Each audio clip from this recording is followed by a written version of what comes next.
Welcome to Pussy Power.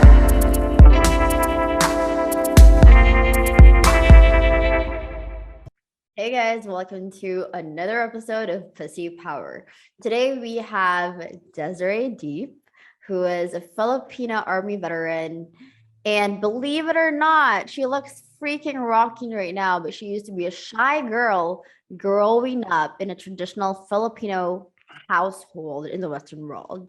She's built a $250,000 business in Germany that she stopped finding interesting. And now she finds confidence in creating adult content with her husband, who's she's been with for over a decade. So today we're talking about finding what empowers you, your support system as well, and how to run and own your life no matter what anyone has to say. Babe, thank you so much for coming on. Obviously, you look absolutely gorgeous. You're so sweet. First of all, I'd like to say thanks for having me on here. And so I've been listening to your podcast and just evaluating how you talk in general. You analyze everything so well and regurgitate what the person says with like ease and like the shortest summary. Like that's how school should be. It's like, got it to the point. Like I love it. Thank you so much. I try. So this has been one of the more interesting like stories that obviously each person's story is really, unique and interesting when they get honest and they get vulnerable. But with you, it's been like something that I was a little surprised because it's like you told me you actually enjoyed doing what you're doing, and I was like, oh wow, that's new. I mean, obviously it's not just you in this world, but it's like, there's so many horror stories. But before you owned this part of yourself, what were you like in your younger years?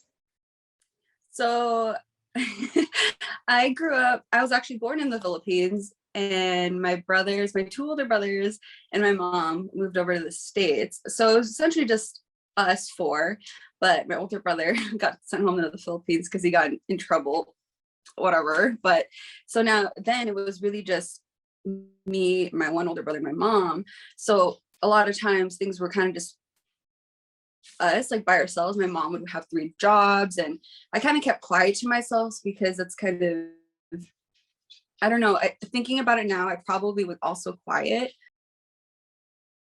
I was also pretty quiet because I knew my mom was always working, and then my other brother was also quiet too. So I think it was just natural for us to just be well behaved because we saw our mom like busting her ass all the time working, and I just want to get in trouble, but I was shy. There wasn't much like verbal or really like physical like communication or love between like my mom and I, because she was so busy, so she didn't get the time to express that, at least not until now that I'm older and we're further apart. So for me, like any sort of like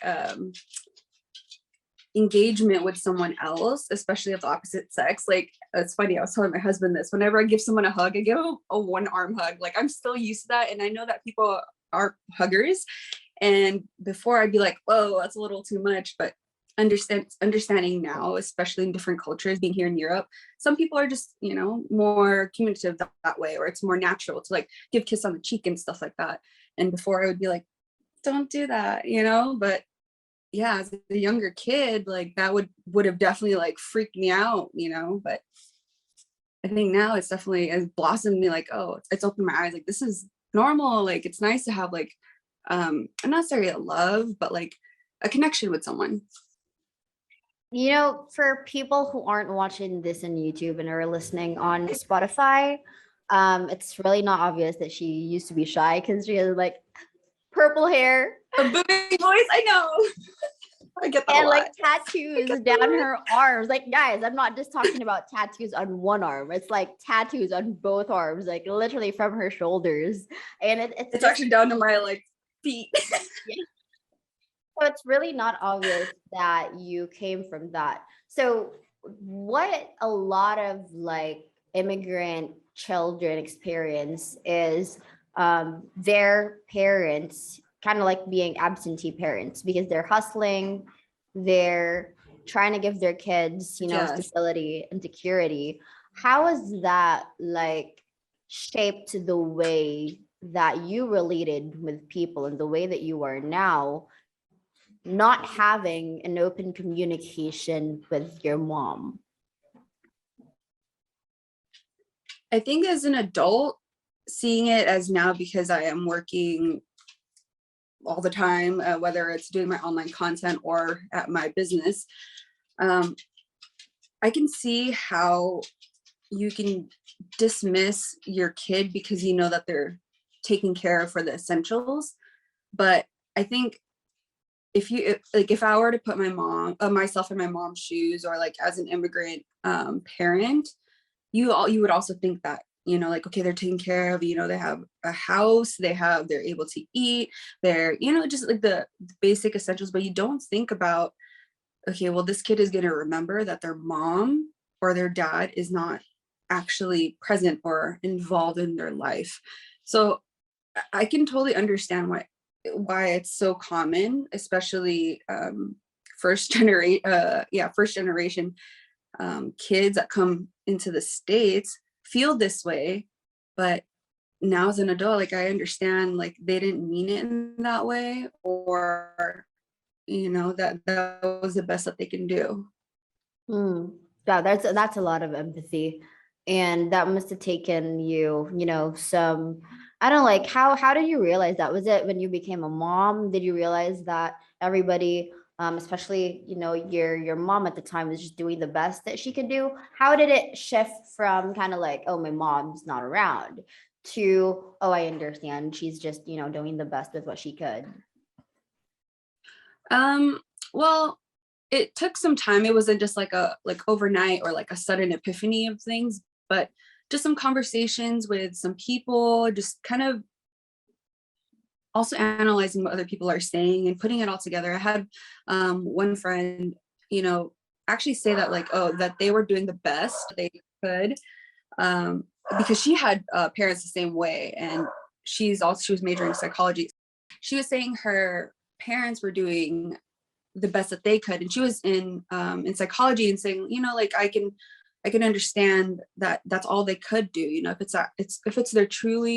it's truly their best, then what more can they do? So I would personally, because I am empathetic, I would understand, like, well, I'm doing my best, I don't know what else I can do, and it hurts that I can't do more.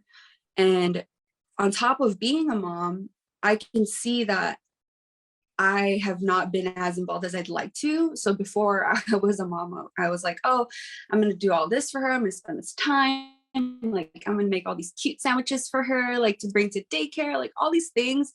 And I realized, I'm like, wait, I actually don't have that time to do that. It's not my relaxing way. Because a lot of times people can say, well, you could do it after you put her down for bed, and it's like, well, by then it's like 8 p.m. I also just want to sit and just be mindless and scroll on my phone or play video games for like an hour before I go to bed, So it made me realize, like, you have to have that self-care.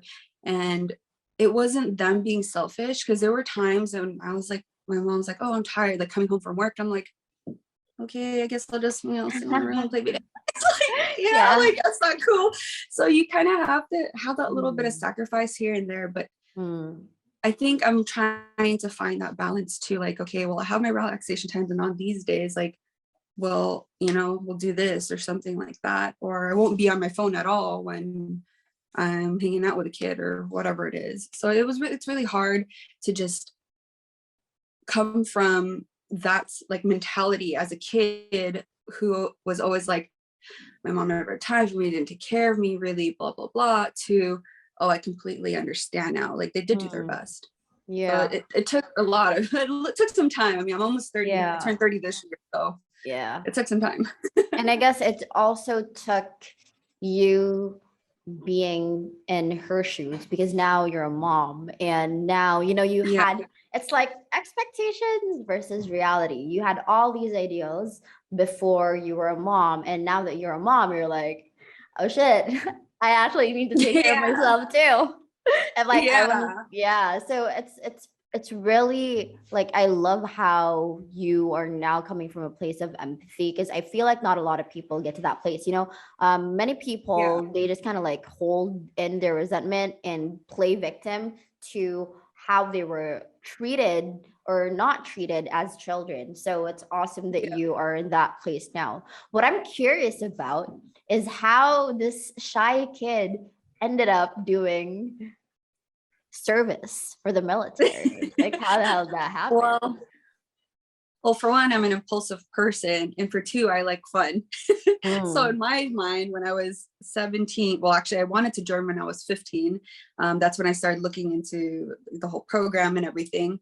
But I wanted to do something different from what my brothers were doing. They were all going to college and, being a nurse and or anything in the medical field. And I'm like, that's absolutely not me. You don't want to trust that on me. Like I wouldn't find fulfillment. I find fulfillment in any sort of fun, but not really having fun being a nurse.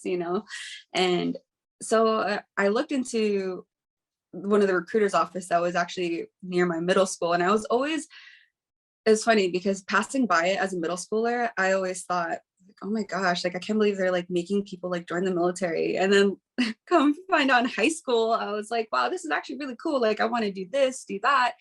And my mom was so against it. She was like, you'd rather join the military than stay here? And I was like, yeah, because I was in such resentment towards her too. That was my extra push and drive to join, like even more so. And I was set. And because I had that deadline of, okay, well, this is when you're shipping out, I'm going.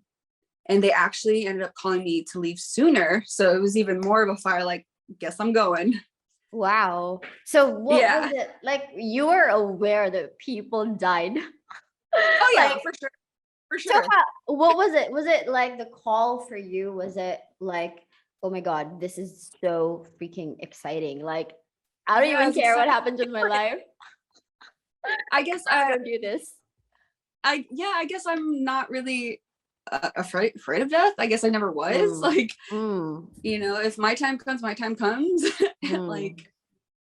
I don't know. I mean, that might be a little like foolish, but that's just how I always view things. I mean, I'm not gonna go and do something that dumb where I'm actually gonna go like die. Like, oh, I'm gonna go like shoot myself or like trigger warning there. But you know what I mean? Like, I'm not just gonna do something that impulsive. But it was something that could further benefit me. And of course, they like tease you with like, oh, you're gonna get like school benefits and this and that. And they do give that to you. They give you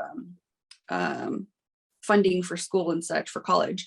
And so that's kind of how I also like sold it to my mom. Of course, she Wow. wasn't okay with it. She's like, oh, my only girl, my youngest, Yeah. making me feel that. That I'm must have like, been really traumatic for her. yeah, I just like what? And like no one in my family has ever served. So it's not like I knew exactly what was gonna happen. So I think that Mm, kind of helped that I didn't know everything, but I knew what the possibilities were. wow. That's, Yeah. yeah. It was like Sarah Blakely who said, like, sometimes the things that you don't know aren't obstacles. They're actually things that could empower you or like something along the lines of that. Yeah, no, that's exactly true. That's exactly Yeah. true.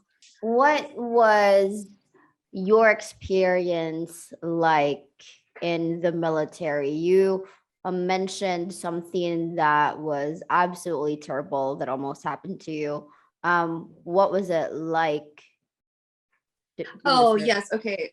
So when I guess what I should say first is that when I was like younger and kind of while I was in the service, like I'm not like promiscuous or like how should I say it, like flirty or any of It's a that, but I disclaimer. always, Side yeah, note. like I'm not, yeah, I'm just not like that, but like I'm also like outgoing and everything, but I never like Mm, slept around. I never like did any of that. Actually I met my husband while I was in the service, and I never like slept around with his friends and it was very common because everyone was in boot camp for so long that everyone was like, so like, okay, you can't even talk to the opposite gender, then all of a sudden like you're out and it's like it's game on. But that wasn't too much of me. Like I wasn't like that. And I guess what I should say is that when you're living in the dormitories, in the military, it's kind of like college, but on steroids. Everyone's just like fast paced of do your job. You're kind of doing school stuff. And you're also like, well, I'm trying to like get it on. And there were times that like I've encountered like sexual abuse. There was specifically one person that really, you would think it actually took me some time to understand the situation a little bit better. But what ended up happening was this guy that was in one of my classes, we were out drinking with a bunch of our friends, and our friends went upstairs to go sleep because it was already like late at night. And this guy, he really like came at me like butt naked, already butt naked, and like laying on top of me. Mind you, we're all drunk, and this guy is like this 6'2" or 3" like hot dude. I was like, oh my god, you know. Like at least you know he has the hots for you. At least you got validated there. I'm just kidding. Yeah, that's very true. I guess like I didn't think about it then either. I was just like, yeah, oh, you know. But you know, so the whole time, like what was going through my head, even though I was absolutely like drunk out of my mind, like I knew his roommate had like the fattest crush on me, and I was like, oh, I don't want to do this. Like I feel so bad, you know. And like that's his like best friend or something, whatever at the time. And I don't just sleep around either, you know. So it wasn't something that I was just gonna do, even though like, hello, it's laying right in front of me, like already. And it's not like he's ugly. He's like hot too. So yeah, girl, the self-control. Exactly. But in the sense that it was sexual abuse, because like he was like touching me, and like I was like, no, we shouldn't do that. I don't want to do this. I don't want to do this, you know. And of course, his roommate that had the fattest crush on me like passed by, didn't even do anything, didn't even say anything. Like even though I was like, help, you know, like yeah, like yo, you see what's happening right now? And probably because he was like jealous or upset. I don't know, but like, is this more common like in the military? Because last time I talked to a Filipina army veteran too, and she said that, you know, like it happens way more than it's talked about. Oh yeah, 100%. Because like, I guess I didn't want to like rat this guy out, because I did have my empowerment in that moment. And I was like, we didn't actually have sex. What ended up happening though, like in the whole, it took like 20-30 minutes of this guy trying so hard. Wow. And I'm just trying, you know, like me laughing because it's so funny. So he probably thought I was flirting, but because I'm also outgoing, you know, people take that the wrong way. Wow. Yeah. So then what happened was like, he laid there, like finally gave up, you know, and then, can't believe I'm going to say this, because it took years for me to tell my husband this, because I felt so ashamed that I did it, because I thought it was such a like slut move, but I think it was really just my empowerment.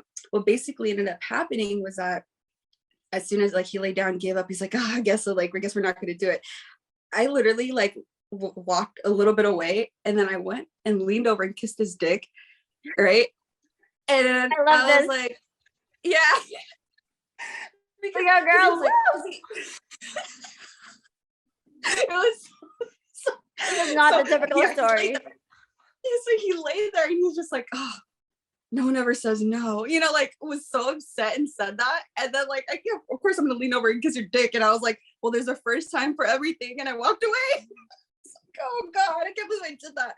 I thought it was a slut move because I kissed his dick, but like it was really like, well, sorry, but I'm gonna tease you anyways. But yeah, I'm gonna still say no, like, yeah, I can. You're hilarious. Yeah. So was it like more of a traumatizing? Obviously, like, I mean, I could assume that it wasn't, but I could be wrong here. What was like kind of the aftermath of that experience? So the aftermath, like he just passed out there. I was hanging out in the kitchen drinking water, just trying to sober up. Like what just happened, you know? Like whenever something traumatic happens, you essentially freeze up, which is probably why it took like a good 20 to 30 minutes for me to like no, like completely, you know, because I was like, what is happening? Like I can't believe this is actually happening. He was like, man, get raped. Like, you know, like this is not okay. But then also like you have the other part like, oh, but he's hot. But I'm like, no, but this isn't okay. You know, like He's not like, I love it. I love the honesty. yeah, yeah, let's go with me. I'm pretty Okay, transparent. that's hilarious. So you had this like moment there of like, fuck, not sure if I'm gonna get raped right now. Yeah, this is not But what I actually want. you turned it around because Yeah. you had that moment where you really stood your ground and you were like, no. Yeah. So what was that like? Like, how did you feel in that moment? Well, in that moment, I wasn't sure because it's like I said, I was like, wait, but I still kissed his dick. So, you know, like, did he still kind of get it? In that exact moment, that's what I felt. But then again, after some time and letting it marinate in my head, I was like, you know what? No, like I knew I didn't want to sleep with anyone. I don't sleep with anyone like the first time. Like I don't just do that. And that was, you know, the firm no. And I stuck with it. So yeah, I guess like in my head, like at the time I was like, oh gosh, I was such a slut. But no, I wasn't. I love it. I love how you're just like literally like almost a contradiction. Did you ever think you'd go and like porn? No, well, actually, half and half. Well, So actually, I want it because I've always, yeah. So I wanted to do it for some time, but because I'm so shy, I'm like, what? Like, I can't do that. Like, you know, and like, what are people going to think? Of course, you know, like you have that, like, okay, well, what about like my future jobs or like, what's my husband going to think? What's, you know, my kid later, like when she grows up, this and that. And it's like, bro, no, sorry. And yeah, so I, you know, it was hard for me to kind of like accept that like this is what I actually wanted to do. And I'm like I said, I'm almost 30 and I'm pretty certain, you know, like I've gone through so much in my life already. I've joined the military. I was working in IT, which I could have also made way more money, but I wasn't passionate for. I didn't care about it. I don't want to live however many hours in the day just working on a computer that I don't care about, like anything that I'm doing, and then come home only for 2 hours for my kid and repeat this for the next 50 years of my life. Like, I don't want to do that, you know? And so my husband graciously, like, he's actually very understanding of me and he knows me the best. And he knows I'm very impulsive, but also he's also like kind of my middle ground. Like, okay, well, let's think about this. Let's do it like this. So the fact that he was like, yeah, I think you should do it. Like, it validated me like, okay, yeah, I'm totally going to do it. And I'm finding a lot of like enjoyment in it because it works with my schedule. I get to control what I want to do. Essentially, yes, I have that with my other business too, but I still have like 15 employees under me. So I don't really, I don't want to have to tell them certain things or dictate like, hey, this is what needs to happen or write schedules and all of these. It's really hard, especially being in an international location. It's very bureaucratic here in Germany. So I've had to deal with that mess on that end. And I realized like, okay, maybe owning a business like this form of business structure is not for me. You know, so I've tried the military out, like the military, like, I guess, way, like how to like live life or, you know, work and everything. And then I've also done the normal like 9 to 5 job with my IT. And then I've also done owning a business and it's not for me either because I still have to deal with employees. And then this way I'm like, I actually really like this. And I get to engage with people, talk with people. They actually get to know my personality. I'm not like anyone that's subscribed to me or following me, they know like, this is me. I'm pretty transparent. I love that I can be myself rather than pretend, oh, I like my job or whatever. And like nothing to hate on like my current business or my employees. I'm just not completely fulfilled. Wow. I love that you are so transparent about this because I feel like there is sometimes I might be speaking for myself here. It's like I've always just been curious about how does like the high class escort lifestyle work? Like how does that industry go? Never been curious enough to try it out for myself because I am also an entrepreneur and I'm like, fuck, Yeah. what my associates gonna think. Well, how the fuck are people gonna work for me if like I'm doing this on the side? So it was always just like this curiosity was strong there because it has to do with the play of masculine and feminine. That was really what I was like curious about. So in business, I was very like masculine and like taking control and whatever, right? Yeah. And like just just like on the wheel. But then I was seeing this in the world where it was like I interviewed like a former Playboy playmate like a couple days ago. Oh, nice. Yeah. Yeah, and she was talking about being mentored by the Hollywood madam Heidi Fleiss, and she was taught how to like go from charging thousand an hour to $10,000 an hour to $60,000 for 3 days in Japan. I know, and I was like, "Fuck, what am I doing with my life?" Yeah. Yep. Yep. Yeah. But I mean, I'm sure like because it piqued your interest. It's funny you mentioned that. Obviously money is always going to be intriguing. Yeah. Always, because as much as people don't want to admit money is happiness, it's going to buy what you want, unfortunately. And when I say what you want, like let's say you got to take someone out on a date like that you really want, I'm sure like, yeah, hang on Netflix and chill, but you still got to pay for that Netflix and for some snacks and food, like unfortunately that's just how it goes. For me, it wasn't really the money. It was more like the experience of like, it's almost like I wonder what being a jeepney driver is actually like. I wonder what being a janitor is actually like. You know, it's kind of like I wonder what that kind of life is like. It's more on curiosity and like curiosity. It's like you're literally just in your feminine, and I'm like me. I was being in my masculine. And I'm like, I wonder how being your feminine is like. Yeah. That's very true. Yeah.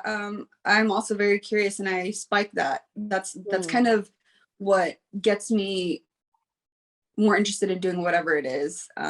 Which is why my husband's like, you're just gonna do what you want to do. You're gonna find a way, even if it's like really hard, you're gonna find a way. And I'm like, it's not like I want to, it just happens because that's just, maybe it's meant to. I don't know.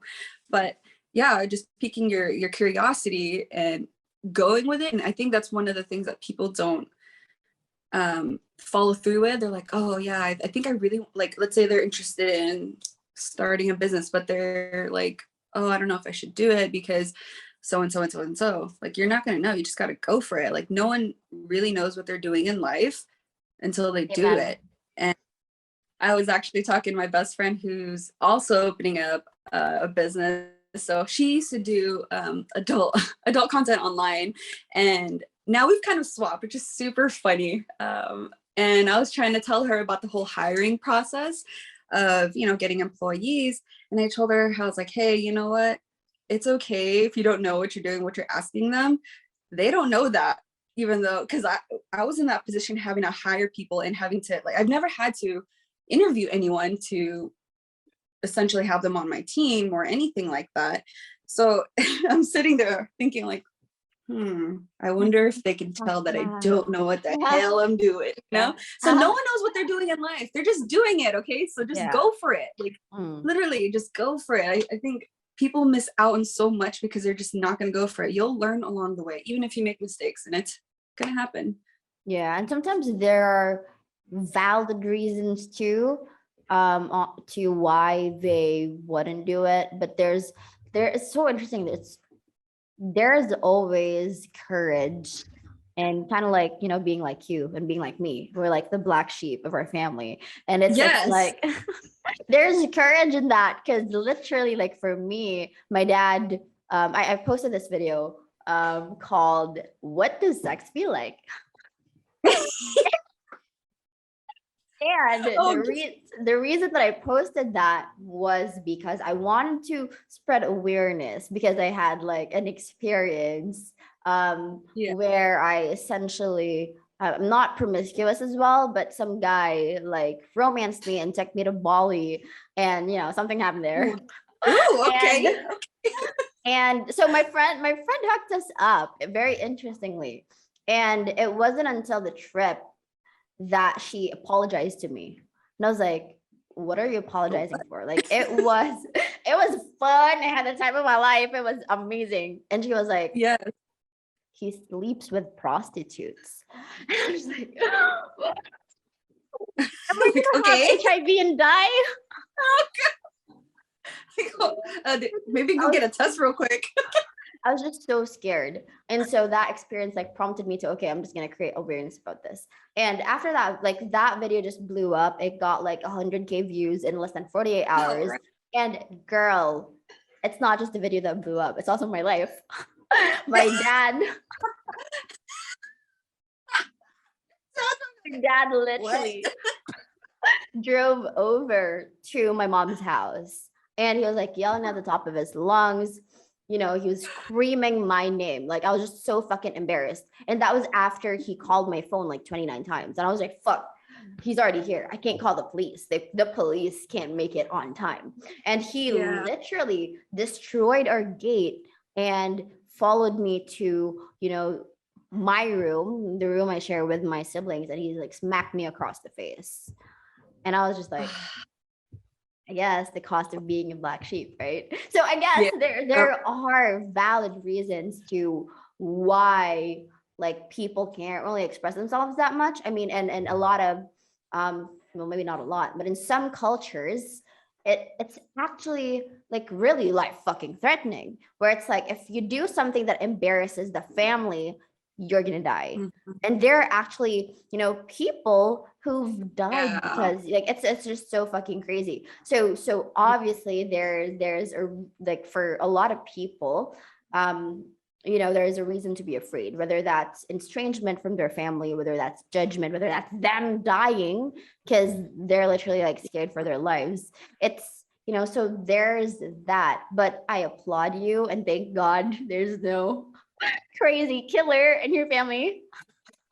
Not that I know of, at least. Yeah. I'm just kidding.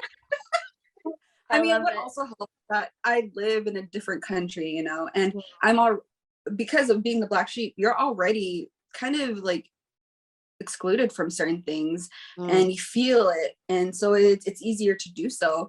And for me, having this extra physical distance made it even easier.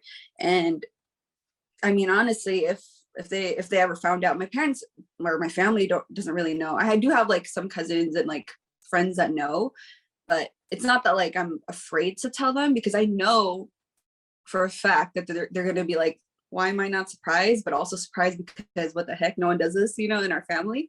But in the sense of not being surprised because it's me, you know, that I always did the like, what are you doing now? Like always something like different. And it's just easier because I'm over here, you know, they don't have other things. Like I don't see them on a daily basis. And what I would say for other people that want to do something that's going to like get them excommunicated or like life threatening from whoever is going to be against it, you need to physically distance yourself first before you do anything, because you just never know. Like I wish I knew that. I'm sure my mom would slap me across the face too. Like she will probably fly here as soon as she finds out. But you know what, hey, again, like he says, the cost of being a black sheep. What was the exact moment? I'm pretty sure like there will be people who are listening and be like, fuck, what the fuck did I do? What the fuck am I listening to here? Like how in the world did her husband consent to this? So what was that like? That's very interesting and obviously non-conventional. No. Maybe it's just not really openly talked about, but we kind of started dipping into like the swinger lifestyle. We haven't like fully done any full swaps or anything. So that lifestyle alone is already hard to find. And especially being in Europe, we just don't know how people are like hooking up besides like Tinder and all that stuff, but you don't really like use that, you know? So doing our research and all of that, like I said, we were dipping into that, and it kind of like, there was one time I remember him, we were talking about it while we were playing video games. I was upstairs, he was downstairs. And it's just, like I said, we would just play video games to kind of just have a relaxing time. And this was before our kid. I was pregnant at the time. And it was when like OnlyFans was popping off and everything. And he's like, oh, you should totally do it. I'm like, first of all, I'm pregnant as hell. And second of all, I was like, I would never like do that. Like, what's wrong with, like, why would you think that? Like, I was kind of upset that he thought I would just like put myself out like that. But then thinking about it, like, I'm actually pretty like, I don't know, like, I think it's going to help me in my confidence. And at the same time, like, I am pretty like sexual. So it might work out, you know. I didn't realize this until recently that I was like, hey, I might start to do it. And with this whole pandemic, surprisingly, my business has been still thriving, but still struggling. I have been having to put like our personal funds into certain things just to make it, how should I say it? Just to have a better experience for the customers. Like I didn't have to, but me being an empath, I was like, no, like they're gonna want it like soon, you know? And then you get these Google reviews like, oh, they're frequently out of products of this. And I'm like, oh, like, you know, like my heart, you know? So of course, like, oh, the money thing, I was like, oh yeah, you know what?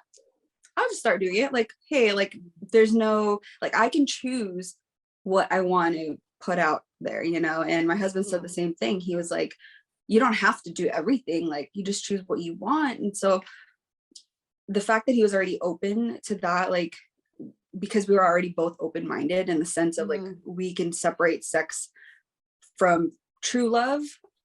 I think that's what's really helped us. Like, of course, there's still going to be like some jealousies here and there. I think that's normal, but communication is such a huge aspect. If we didn't talk about this before, it probably would have been like, no, you're not doing that. Like, what are you talking about?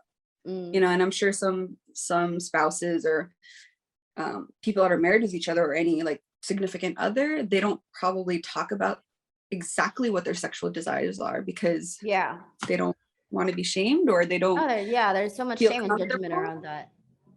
Yeah, so that's really unfortunate because you're missing out on a lot, like like a lot of fun with your partner. You just never know. Like I encourage people to like talk with a partner, like, hey, this is what I like, this is what I don't like. Ooh, maybe we should try this. Like, you know, have fun with it. Is he like a willing participant? Like, so I'm curious about the setup now. The setup, is it just you? Is it like him but his face is in show? Is it like a couple's thing? His face is in show. Wow, his face is in show. Yeah, so we gotta like do a start now. We gotta do some like camera editing. Like you should see what my editing skills are like. Like I have different like camera setup. I'm like, ooh, this is fun. I get to do the creative part where like different scenes and like, I don't know. I did a lot of like video editing and like photo editing like in middle school and high school. So I like just for fun, you know, and it kind of reminds me of that. And I like that. Wow. Yeah. That is not common, first and foremost, to have a supportive partner like that. Just you know, for everyone out there who's listening. But like, what was the moment that led you to, okay, fuck this shit, I'm just gonna try it out? Yeah, it actually happened on my birthday, like a couple months ago. And what was it exactly? I don't remember. I was just online. I don't remember exactly what was happening, but I was in the conversation with my husband and it like came up because of like funding issues again for my business. But I was like, oh, let's just try it. Like, because this is what I want to do, you know? And it worked out. And I was like, wow, this is actually what I want to do. Like, this is definitely what I want to do. And I actually had to tell my general manager, like, hey, I have this side thing that I'm doing. So I'm sorry if I'm not as like included or anything like that. I did take some like out of my own payment because it is an established business. I can't like the revenue that comes in doesn't directly go to me. It goes to the business account now, and legally it goes into the business. So I took a cut in my pay because there's no point of me. I mean, it's not fair. So I'm giving it back to the business or to my employees. So I told her like, hey, I'm doing something else now. So how altruistic. Yeah, like I don't want to like Yeah. feel like I'm just being MIA. Like, what is our Mm, managing director doing right now, or CEO? She's like not responding to her business. And it's like, I'm doing this too. Like, sorry, I found interest in something else. wow. And like that, oh my God, I've had that experience where I lost interest in a business just happened like last year. Yeah, The I story for remember. another time. Yeah. And you know, being able to transition like that and do something that raises eyebrows and is generally, frowned upon still. What Yes. was the conversation? Did you have like any conversation? And if you did, what was it? A conversation with yourself about what your family would say or what your kid would say in the future. Was there anything like that? 100%. I think about that like, well, I was thinking about that like almost every day. Like, oh man, what's my daughter gonna think when she starts going to school? And I mean, it was like I said, it wasn't like a one big like conversation. It was just so much things that just kept coming up. And one of them was like, well, if she goes to school and this is what ends up happening, like her classmates, like she's a teenager, right? Let's say, and her classmates find out that, oh, her mom does like porn or whatever. And I can only hope that my daughter, like I'm close enough with my daughter that she knows that, well, it makes her happy. It's not like it's not like I'm involved with it. Like that's just her job. That's her business. That's, and I'm gonna do my own thing later on. Like there's that's how it should be, and I'm gonna support her in a way of like just understanding. That's all I want is someone to just understand. I don't want anything else. Like it's a little hard to say because I don't know what her personality is gonna be like. Mm, But what I would say for like, let's say for like my parents, if they ever found out, I would tell them, well, for one, I'm curious how you found out, and for two, I yeah. want to know, like, who told you, or like, did you like stumble? Like, I'm kind of curious, like, Yeah. how's your guys' sexuality with each other? Like, Yeah. yeah, like, it'd be nice to kind of open up the conversation because I know, like, as you get older, you kind of just get so tired. I don't know how their sex life is or anything, but like, I can only hope that they're enjoying each other still. And it's actually my stepdad and my mom. My stepdad like mainly raised me, and yeah, just I feel like I would actually, if they ever found out, I would open up the conversation about their sexuality, like within each other, like not like go into detail, but like I want to know, like, are they actually happy with that? Because that is a huge part, like that is your connection and love, and then there's the aspect of, at least for us, it's like there's also just the pleasure part. There's no love, Yeah. but it's different. Like some people, like, are they at least being more sensual? Like I'm not talking about like actually having sex, but just like the sensual part. Like, are you guys actually doing that? Like, because sometimes I do feel like it hasn't been like that. Like growing up, like they were always like, I don't know. I can only hope. It's been rough because there was a time that they were on the verge of a divorce, and I'm like, Wow. no, like, Yeah. my step literally like my dad. He's like my dad, my brother. Like it would have like been so like crushing to me. So I don't know. I think when people start to get on that path of feeling like they're going to divorce, it's because they're missing something or someone's like cheating, but I don't think their communication is there. But if you Yeah. have like a really good sex partner, you're obviously communicating that really well with each other, which means your communication is strong already, like to begin with. Yeah. To your point on communication, I think it's so simple, but it's not easy for a lot of people. Yeah.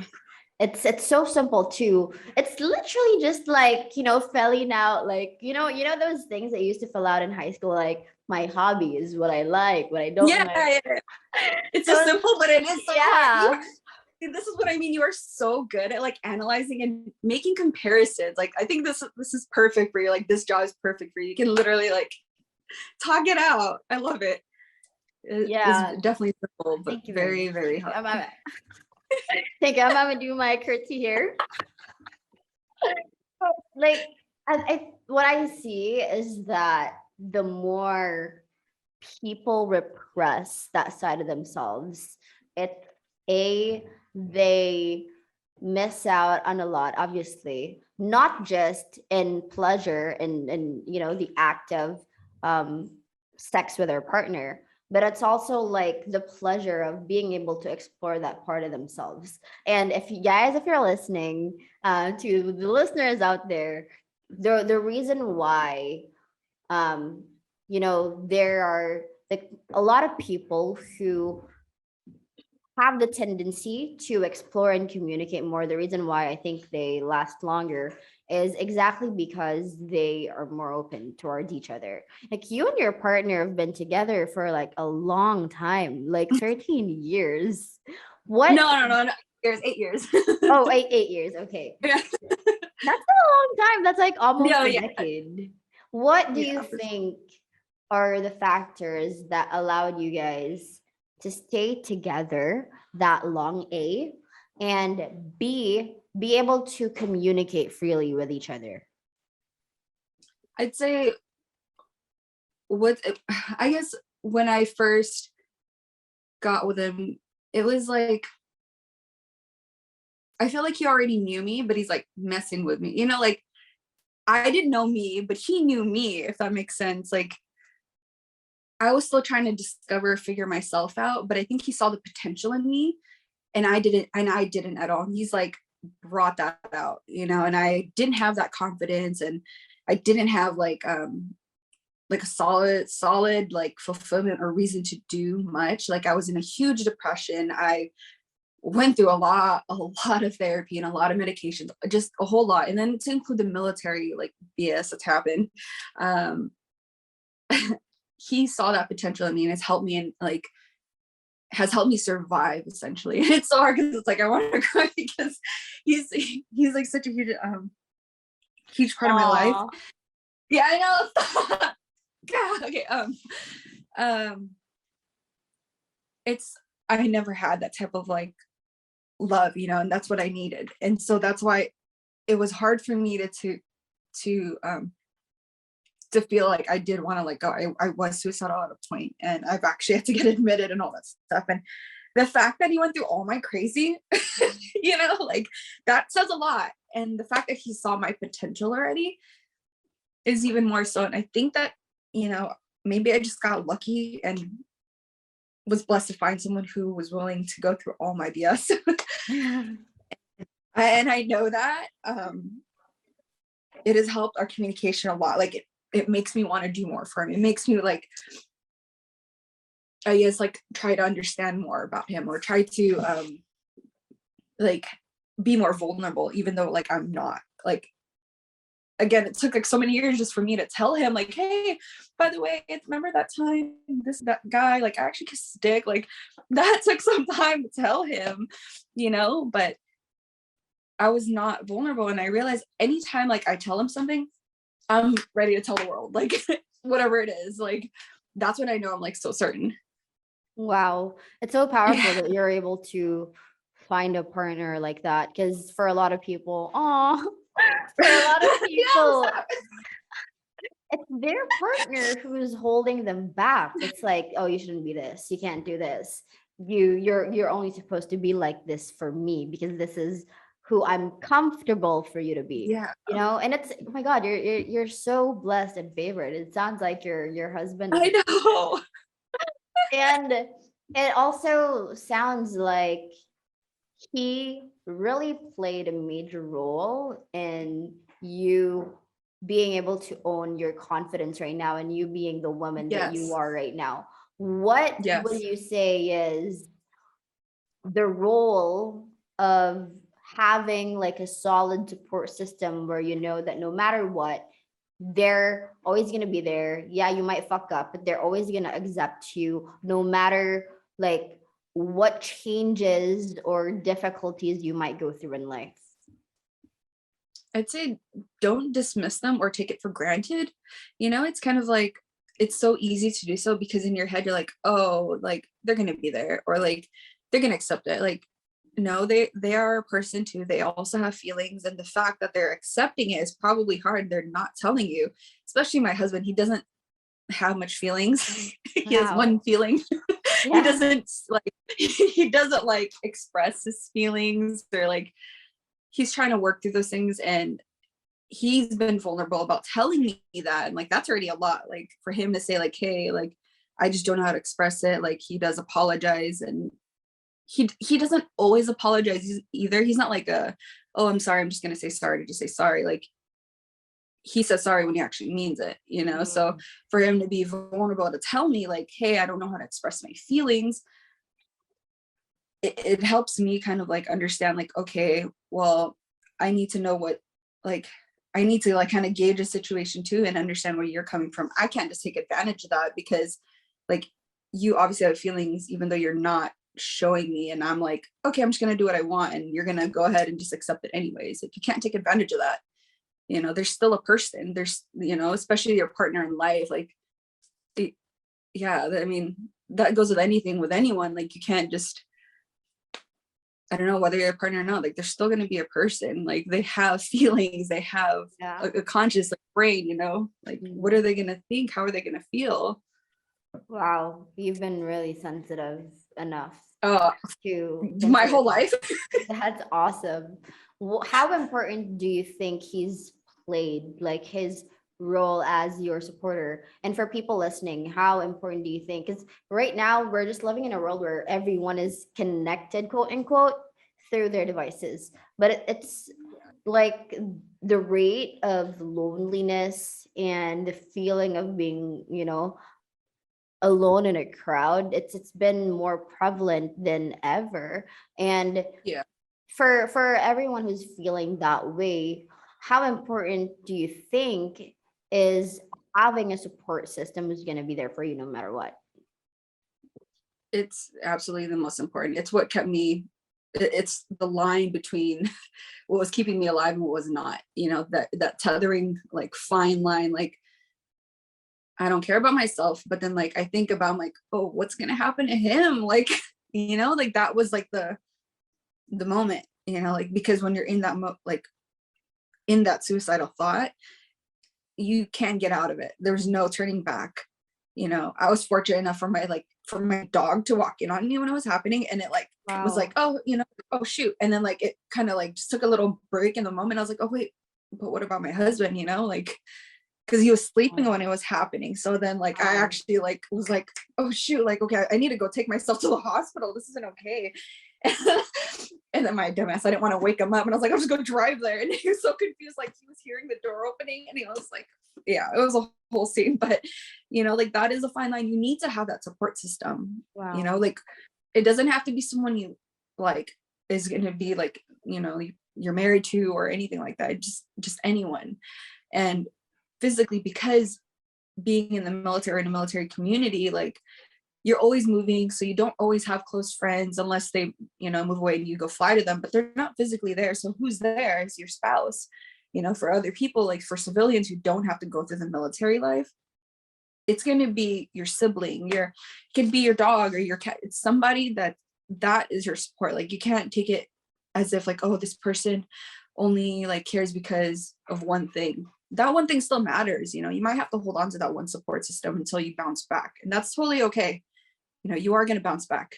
It's not linear though, unfortunately. Wow, it sounds like you guys have been through a lot. Oh yeah, girl.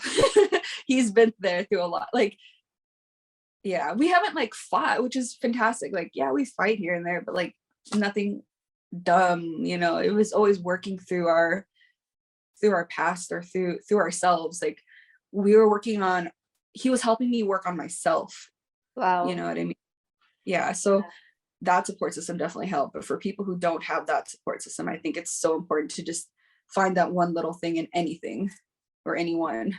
It's beautiful that you had that and that you allowed yourself the grace to let him see that you were a work in progress. Because I'm speaking for myself here once again.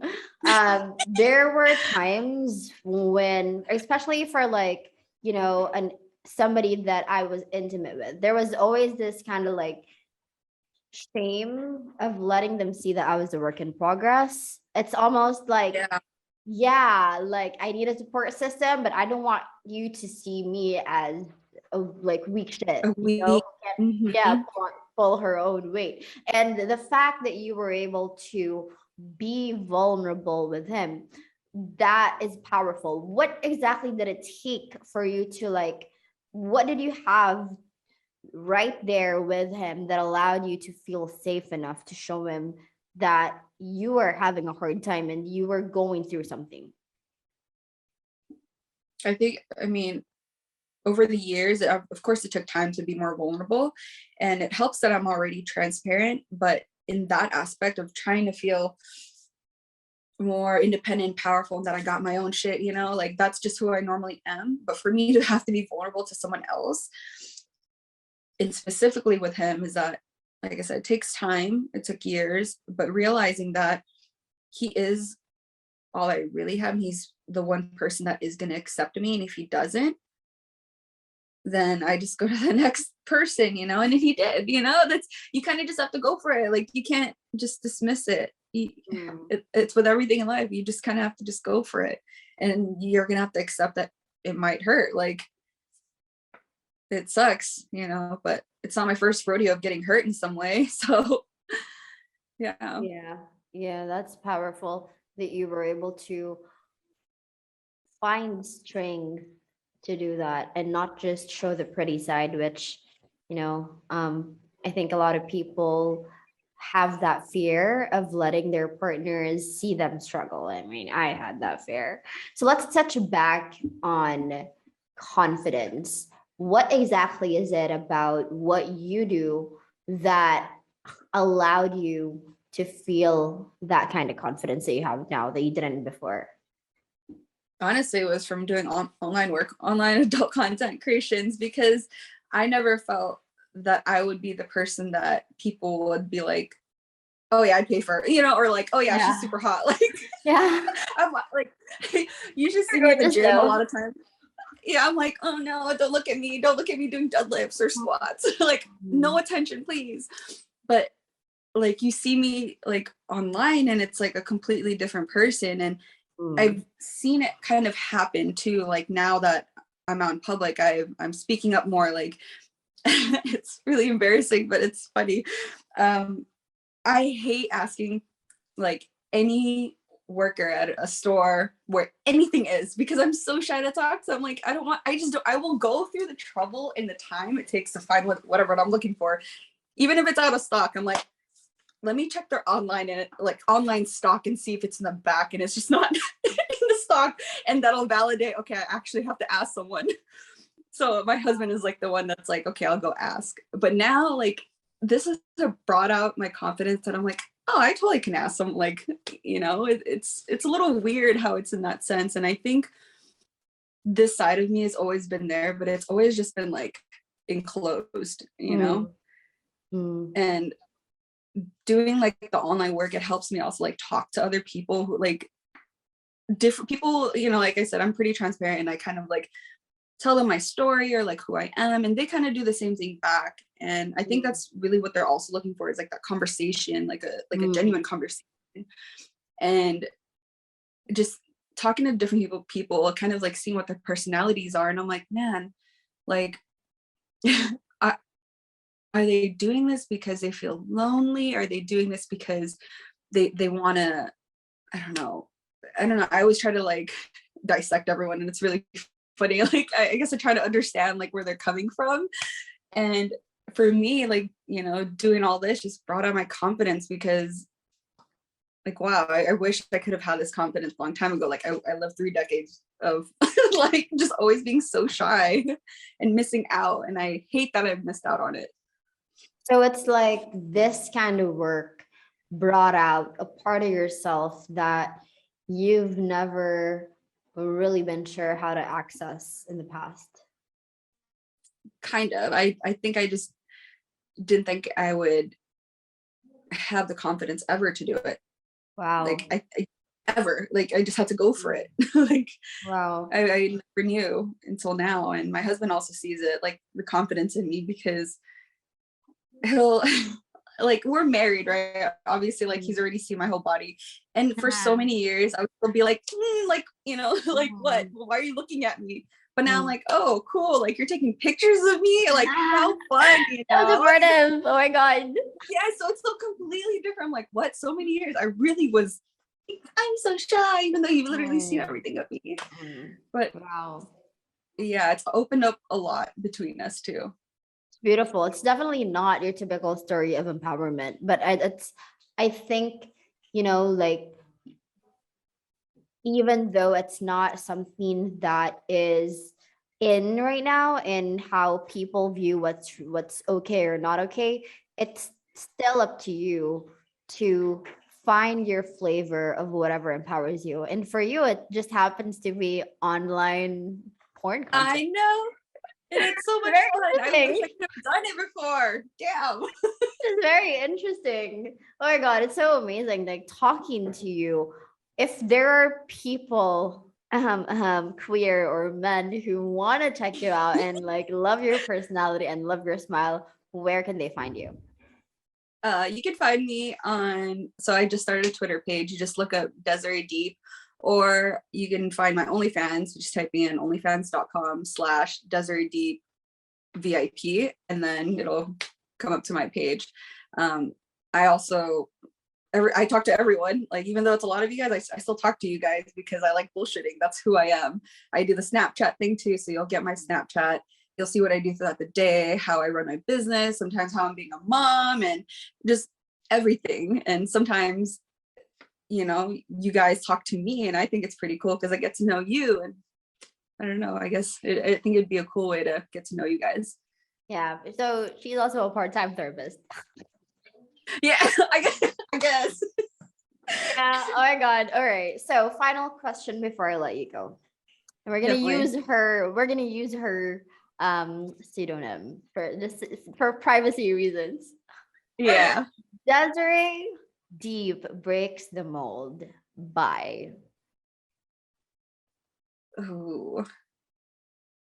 By. Oh, this is a tough one. This feels like an essay question. Damn, you're like my teacher right now. Okay. Desert. So I'm basically breaking the mold by just going for it. Just following what your interest is. Yeah, very simple and lovely. Guys, check her out. She is just like the sweetest, like the most beautiful. Like you would never like just think that she used to be shy. And I think it's amazing. Your personal transformation and your journey from, going from the shy girl who couldn't even ask like a sales rep at the store to now finding your voice and finding your empowerment through something that's unconventional. I think it's powerful. And I hope this empowers every one of you listening to really find your own brand of empowerment. It's not going to be the same for everyone, obviously. And guys, I hope you enjoyed this episode of Pussy Power. Babe, thank you so much for coming on, and we will definitely keep in touch.